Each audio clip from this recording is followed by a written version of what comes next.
High, this is doctor Swati आणि आज मी माझ्या इंस्टाग्रामवरती मराठीत बोलते कारण की इतकं वाईट प्रसंग वैष्णवीसोबत झालं आहे आणि याच्यावरती नाही बोलणं हे शक्यच नाही आहे. हे इतकं मनाला दुखवून जातं आहे. म्हणजे प्रत्येक मुलीला हे रिझोनेट होतं आहे की अरे यार, तिने जर फक्त थोडीशी हेल्प मागितली असती किंवा तिने जर फक्त सांगितलं असतं तर आज तिचा जीव वाचला असता. हुंडाबळी ही प्रथा खूप वर्षापासून चालली आहे आणि याच्यामुळे भरपूर मुलींचे जीव गेले आहेत. आणि आत्ता जरी 2025मध्ये हीच गोष्ट चालू आहे तर आपण कुठेपर्यंत पोचलो आहोत का? आपलं गव्हर्मेंट अजून पण ही जी प्रथा आहे ती कम्प्लिटली बॅन का नाही करत आहे? इल्लीगल आहे, हे लॉज आहेत याच्यावरती, पनिशमेंट आहे याच्यावरती, पण हे कम्प्लिटली इरॅडिकेट का नाही करत आहेत? एवढा मोठा हुंडा मागणं, 2 करोडाचा हुंडा मागणं, ज्यांना हे माहिती आहे तिची पूर्ण स्टोरी त्यांना बरोबर कळेल की मी काय बोलते. बट प्रत्येक मुलीने आपला जीव पहिले वाचवायला पाहिजे. आपला जीव, आपल्या बाळाचा जीव वाचवायला पाहिजे. जेव्हा आपल्याला माहिती आहे की आपले सासू सासरे, नणंद आणि आपले घरचे इन्क्लुडिंग हजबंड आपल्याला छळत आहेत, त्या छळाला आपण पण सहमती देतो आहे, त्याला सहन करून, ही आपली मोठी चूक आहे. जेव्हा आपण आपल्या घरी जाऊन सांगतो आहे की मम्मी पप्पा माझ्यासोबत असं झालं आहे, तेव्हाच आपल्याला ते माघार घ्यायला पाहिजे. इथपर्यंत वेळ नाही यायला पाहिजे. कोणत्याही मुलीसोबत एवढं वाईट नाही व्हायला पाहिजे. त्या लहान 8 महिन्याच्या बाळाचं काय चूक आहे? त्याला त्याची मम्मा आता आयुष्यभर भेटणार नाही आहे. आणि हे जे सासू सासरे आणि नंदांनी केलं आहे हे कम्प्लिटली सायकोपॅथ मेंटॅलिटी आहे. हे जे छळ आहे, छळ करून जर तुम्ही कोणाचा मृत्यू करता आहे, डेफिनेटली क्रिमिनल ऑफेन्स आहे हा. पण तुम्ही विचार करा ना की त्यांची सायकोलॉजी कशी होती.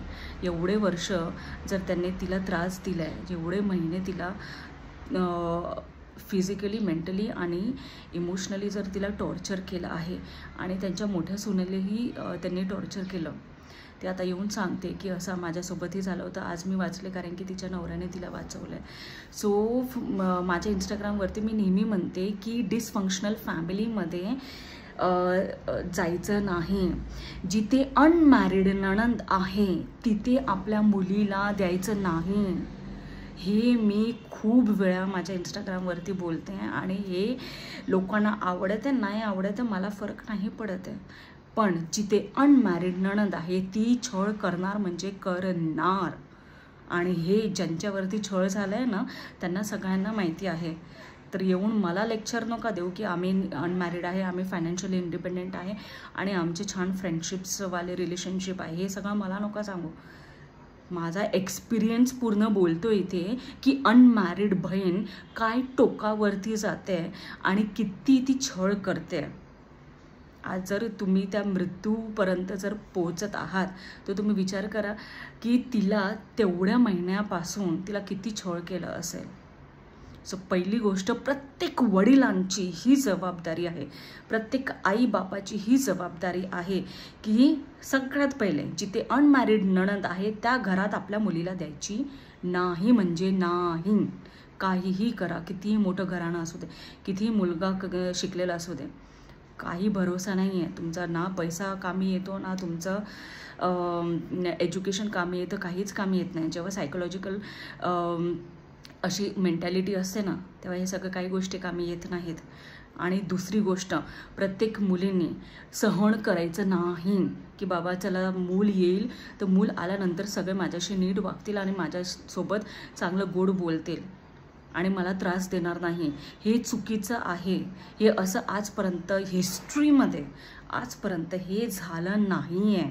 मूल जन्म घातल्यानंतर यांचे टॉर्चर अजून वाढतात आणि हे प्रत्यक्ष एक आता एक्झाम्पल सेट झालं आहे.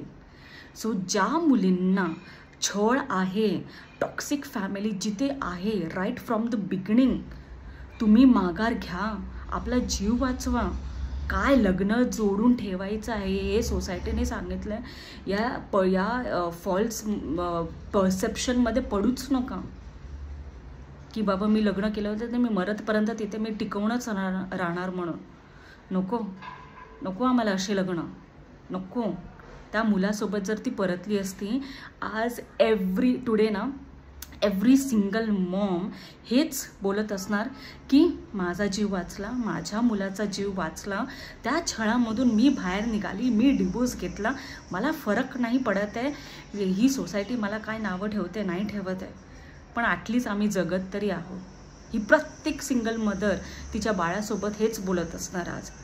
तर तुम्ही जरी तुमच्या माहेरी परत येत आहे, तुम्ही प्लीज या, नको दुसरं लग्न करू, नको पडू या संसाराच्या भानगडीमध्ये. कोणाचा जीव जातपर्यंत तरी नाहीच पडायला पाहिजे. हे आज जो प्रकरण एवढा मोठा झाला आहे, हा सगळ्यांना आहे ना इट्स अ वेकअप कॉल, सगळ्यांना उठवण्यासाठी आहे. तिच्या मम्मी पप्पांना काय त्रास झाला आहे फक्त त्यांना माहिती आहे, फक्त त्यांना माहिती आहे.